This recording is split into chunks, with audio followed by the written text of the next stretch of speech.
జిల్లా కల్లూరు మండలం తడకనపల్లి గ్రామంలో పలు అభివృద్ధి పనులకు శంకుస్థాపనలు చేశారు.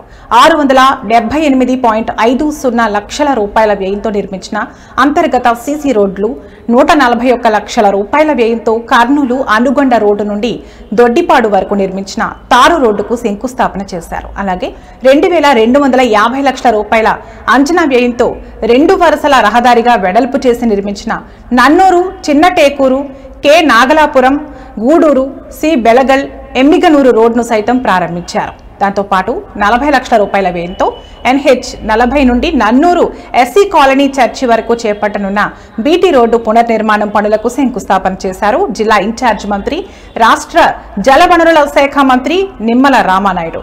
ఆయనతో పాటు కర్నూలు ఎంపీ బస్తిపాటి నాగరాజు, పాణ్యం ఎమ్మెల్యే గౌరు చరిత, జిల్లా కలెక్టర్ పి రంజిత్ బాషా ఈ కార్యక్రమంలో పాల్గొన్నారు.